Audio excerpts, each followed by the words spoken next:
अस्सलाम वालेकुम दोस्तों। इससे पहले हमने लूप्स के टॉपिक में फॉर लूप और व्हाइल लूप की बात की थी, तो आज हम एक नई लूप की बात करने जा रहे हैं जो कि डू व्हाइल लूप है।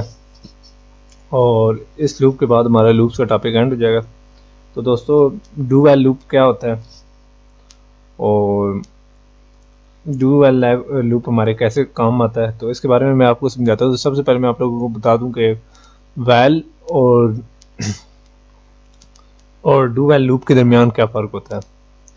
इन दोनों में फ़र्क ये है कि व्हाइल लूप तब तक नहीं चलता जब तक कि कंडीशन हमारी दुरुस्त नहीं होती। दुरुस्त कंडीशन की सूरत में ही चलता है। जैसे कि आप लोगों ने ये प्रोग्राम लास्ट टॉपिक में बनाया था, तो हमने x equal to less than 10 किया था और हमने एक टेबल प्रिंट करा लिया था। ठीक है, तो वो मैं आपको दिखाता हूँ रन करके। ठीक है, तो मैं मतलब 8 का टेबल से आता हूँ, तो ये इस तरीके से हो जाता था, यानी कंडीशन ट्रू होती थी तभी रन करता था। तो x की वैल्यू हमारी 1 थी, वो जो एक एक करके इंक्रीज करती थी और रन करता था। ठीक है, अगर मैं इस कंडीशन में थोड़ी सी चेंजेस कर दूं, वाइल की बजाय x इज लेस देन 1 में अगर कर दूं, जो कि कंडीशन गलत है, तो तब मैं इसको रन करूं तो क्या करेगा, मतलब 6 टेबल ऑफ 6। इसने टेबल को ही प्रिंट नहीं किया बल्कि सिर्फ हमारी एंड वाली और फर्स्ट लाइन जो उनके आउट ऑफ लूप हैं उनको इसने सिर्फ प्रिंट किया।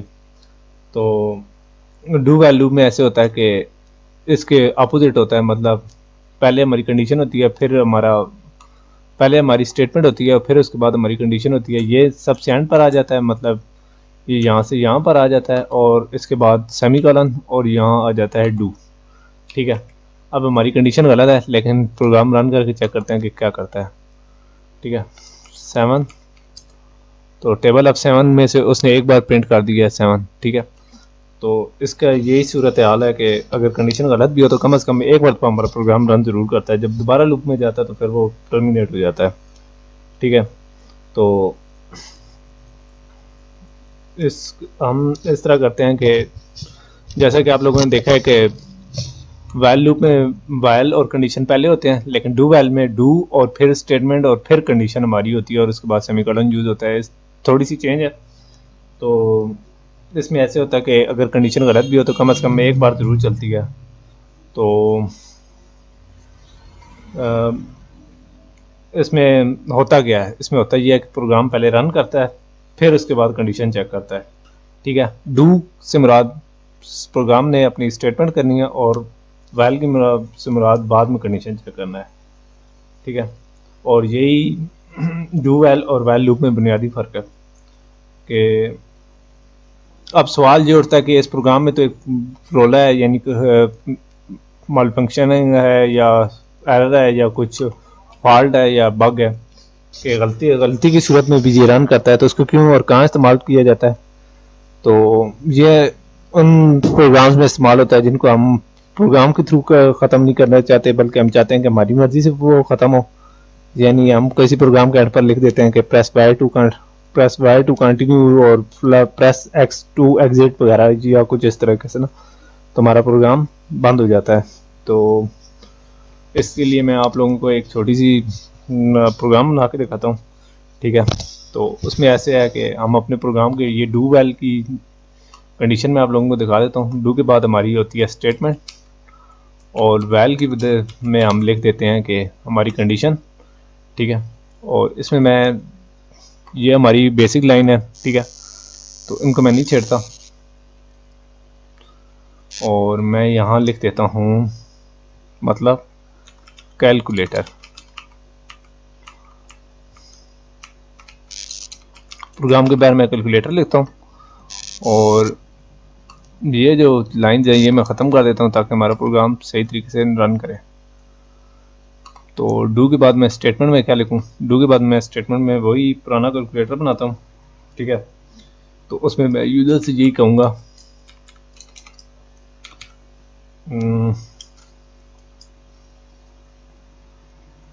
प्लीज़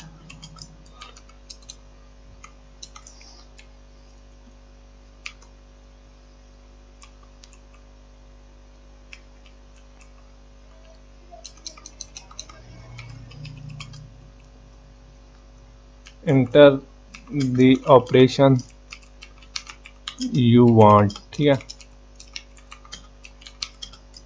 तो मतलब मैं इसमें प्लस माइनस सारे साइन दे देता हूँ, माइनस और मल्टीप्लिकेशन और फिर डिवीजन। अगर रिमाइंडर डालना है तो वो मैं रिमाइंडर के भी डाल देता हूँ साइन, और ठीक है इस तरीके से मैं ये सारे साइन डाल देता हूँ। तो ठीक है, ये मैंने डाल दिया।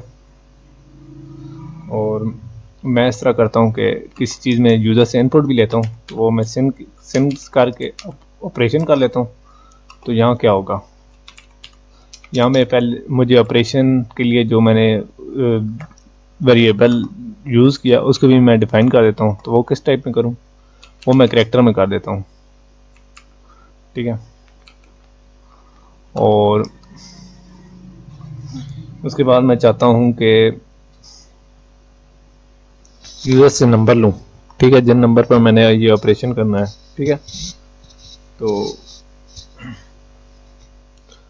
फिर मैं यूज़र को कहता हूँ कि वो 2 नंबर इंटर करे। तो पहले सबसे पहले पहला नंबर मैं लेता हूँ, तो इसके लिए मैं अलग अलग करता हूँ। ठीक है, यहाँ मैंने सेमीकोलन छोड़ दिया था, तो उससे पहले मैं एक एंड लाइन की भी स्टेटमेंट दे देता हूँ ताकि हमारा प्रोग्राम स्मूथ रन करे। तो अब मैंने ये भी दे देता हूँ।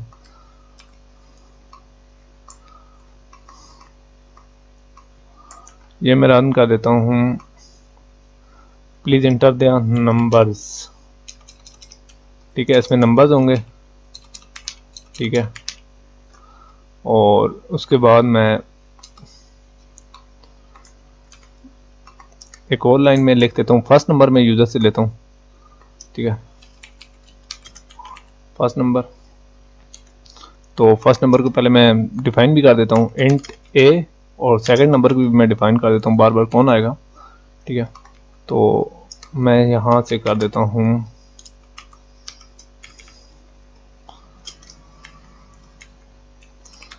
Second number. ठीक है, तो इनके साथ में ए भी छोटे छोटे डाल देता हूँ ताकि हमारा प्रोग्राम रोले ना करे। ठीक है, ठीक है, ये हो गया पहले 2 नंबर। अब मैं इस तरह चाहता हूँ कि इनके दरमियान नंबर से यूज़र से इनपुट भी लूँ, तो वो मैं ले लेता हूँ CNA और फिर सेमीकोलन और CNB भी मैं कर लेता हूँ, यानी इनपुट में दोनों नंबर्स की ले देता हूँ यूज़र से। ठीक है, उसके बाद सेमीकोलन, देख लें कहीं सेमीकोलन रह गया तो वो बाद में एरर दे देगा। आप लोगों के बार एरर नहीं देता, जिस तरह आपने स्विच की स्टेटमेंट दी। तो मैं सोच रहा हूँ कि ये जो मैं कैलकुलेटर बना रहा हूँ ये दोबारा स्विच के थ्रू बनाऊँ ताकि आप लोगों के लिए आसानी रहे। तो स्विच के लिए मैं यूज़ कर देता हूँ स्विच ऑपरेशन। ठीक है, तो स्विच ऑपरेशन में मैं ये करता हूँ स्विच, तो किस पर करूँ, क्या क्राइटेरिया लगूँ, तो वो जो मैंने ऑपरेटर रखा था उस पर करता हूँ। ठीक है, और उसके बाद मैं कर्ली ब्रेसेस जिसमें स्विच की कंडीशन लिखूँगा। ठीक है, और फिर उसके बाद मैं केस पहले करैक्टर में चूँकि ले रहा हूँ तो पहला केस मैं ले लेता हूँ जनाब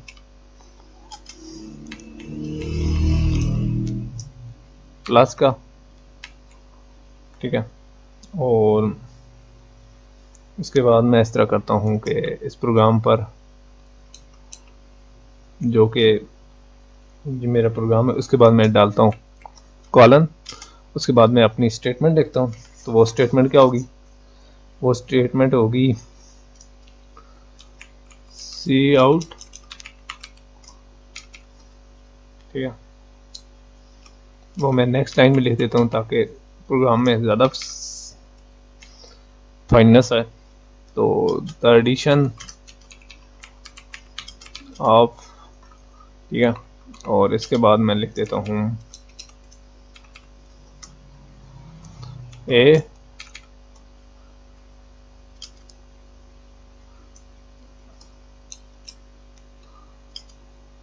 ऑफ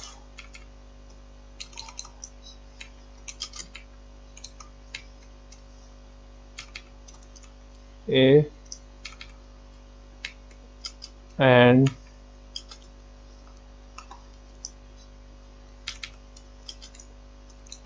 B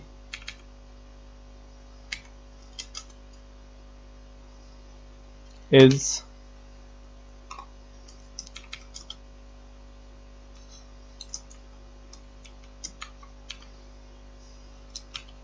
B, ठीक है।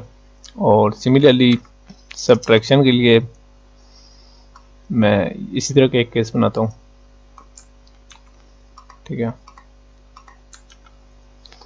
द सब्ट्रैक्शन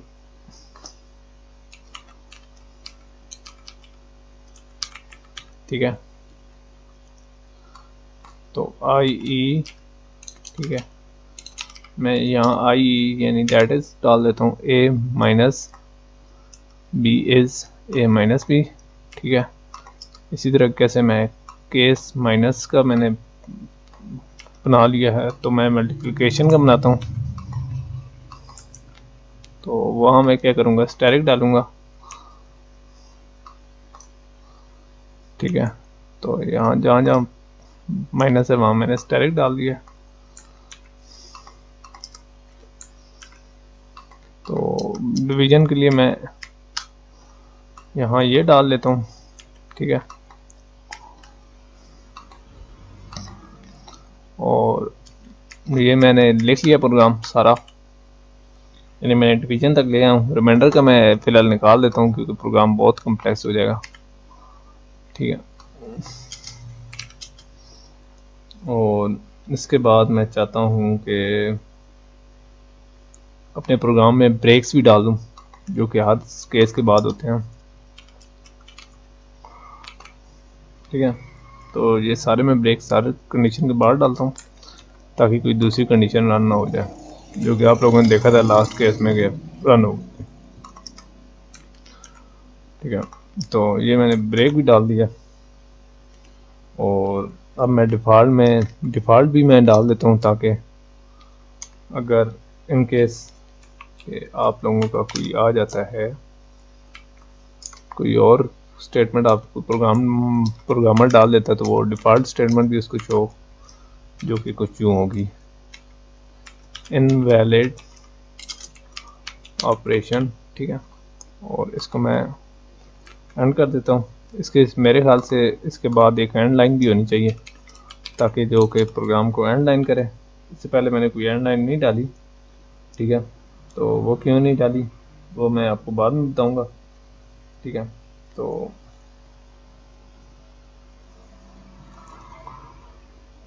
इनवैलिड ऑपरेशन तक मैं पहुंच गया हूँ।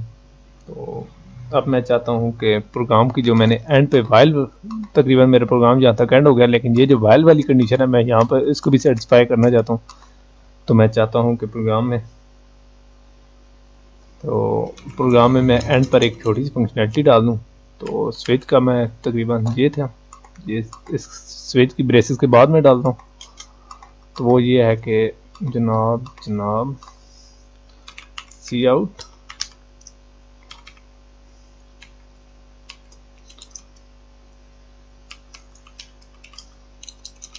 Press Y to restart calculator, ठीक है, और एनी की अदर की टू, ठीक है, any other key to end the full calculator, ठीक है। ये मैंने कर दिया। तो ये मैंने एंड पर लाइन प्रिंट करानी है। तो ये क्या करेगी, ये यूज़र से लेगी उसके इनपुट। तो यहाँ मैं ले देता हूँ 4 यानी कैरेक्टर में रीडो या रीस्टार्ट, ठीक है, रीस्टार्ट में डाल देता हूँ, ठीक है। ये वेरिएबल मैं बना लेता हूँ। तो यहाँ मैं यूज़र से रीस्टार्ट ले लेता हूँ, ठीक है।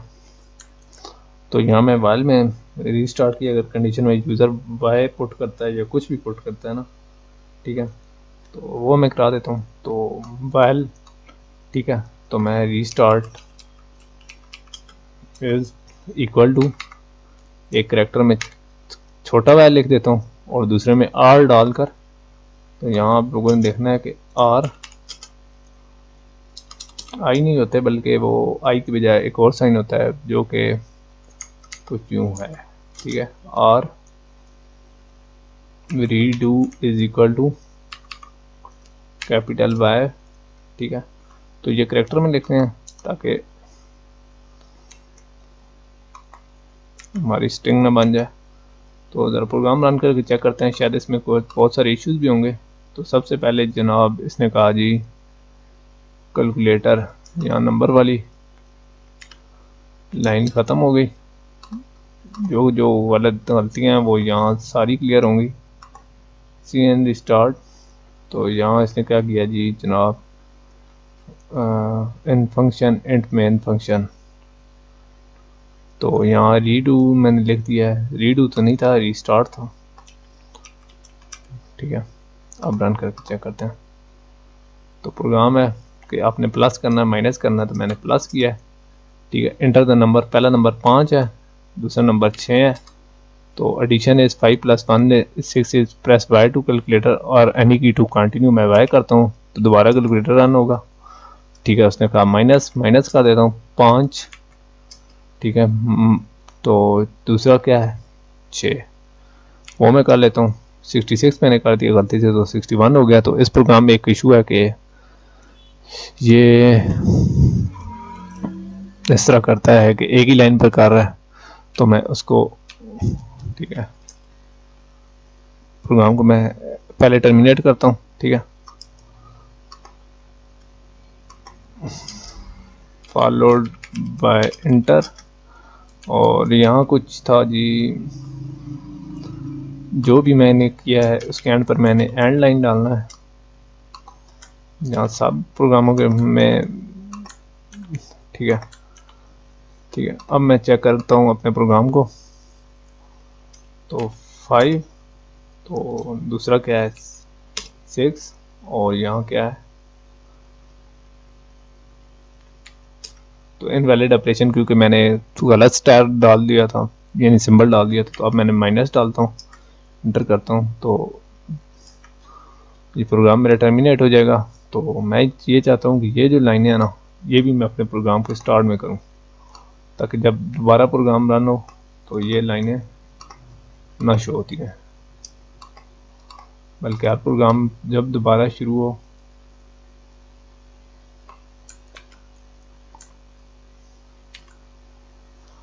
तो वो हर प्रोग्राम में आए। तो मैंने यहाँ कर दिया, ठीक है, रन हो गया। तो डू वेल की, ठीक है। और अब मैं प्रोग्राम को दोबारा रन करता हूँ, चेक करता हूँ प्रोग्राम में क्या है। तो अब मैं डाल देता हूँ ऑपरेशन डिवीजन का। तो मैंने 3 मरतबा डाल दिया, मैंने गलती से 1 मरतबा डालना था। तो ये देखें कोई है कीबोर्ड में इशू है। 6 डिवाइडेड बाय 6, तो उसने कहा जी 6 डिवाइडेड बाय 6 इज 36। तो यहाँ मैंने ऑपरेशन नहीं चेंज किया, ये एक इशू था, तो वो मैं शुक्र है मुझे पता चल गया। तो जनाब यहाँ मैंने ये डिवीजन का भी साइन डालना है। तो अब मैं इसे दोबारा रन करता हूँ। डिवीजन 6 डिवाइडेड बाय 36 नहीं, 6 डिवाइडेड का साइन यहाँ से डालना है और स्पेस भी इनके अंदर डालनी है। यार प्रोग्राम में मुझे डालनी पड़ेगी, ठीक है, हर लाइन में, और डिवीजन का साइन मुझे चेंज करना पड़ेगा। और इसके बाद मेरे ख्याल से हमारा एक और ऑर्डर रह जाएगा। तो डिवीजन में मैंने 6 और 6, ठीक है। तो इसने सब्ट्रैक्शन कर दिया है, जो कि मैंने किसी प्रोग्राम में चेंज नहीं किया। तो मल्टीप्लिकेशन के लिए मल्टीप्लिकेशन कर देता हूँ, ठीक है, और डिवीजन के लिए डिवीजन कर देता हूँ। अच्छा, आप लोगों ने नोट किया होगा कि इस मरतबा मैंने 0 वाली कंडीशन नहीं डाली, बल्कि आप लोगों पर छोड़ दी है। वो आप लोग ट्राई करें, क्योंकि मैं पिछले स्विच केसेस में ये बता चुका हूँ कि किस तरह डालते हैं स्विच में, ठीक है। तो वो आप लोग खुद करेंगे। 6 divided by 6, 6 divided by 6 is equal to 1। अब मैं दोबारा बाय करता हूँ, कैलकुलेटर दोबारा रन हुआ है, तो ये कैलकुलेटर वाली लाइन दोबारा आ गई है, ठीक है। जब तक मैं रन करता रहूँगा तो ये आती रहेगी। अब मैं इस तरह करता हूँ कि कोई और साइन दे देता हूँ, मतलब -1 11 मैंने डायरेक्ट कर लिया और उसमें से 77 माइनस करता हूँ तो 66 -66 आ जाता है। अब मैं कोई और की प्रेस करके एंटर करूँगा तो प्रोग्राम एंड हो जाएगा। ठीक है, तो यही हमारा कंसेप्ट था। ठीक है दोस्तों, इसके साथ ही हमारा लूप का टॉपिक एंड हो रहा है और हमने बहुत ही ज़बरदस्त एक प्रोग्राम रन किया है। ठीक है, तो आप लोगों को मैं कहूँगा कि डिवीजन में वो जो कंडीशन होती है डिवाइडेड बाय 0 वाली, वो खुद डाल लीजिएगा। तो इसके साथ ही मैं इजाज़त चाहता हूँ। एक अच्छा प्रोग्राम है तो इसका एक प्रिंट भी बनता है। अल्लाह हाफ़िज़।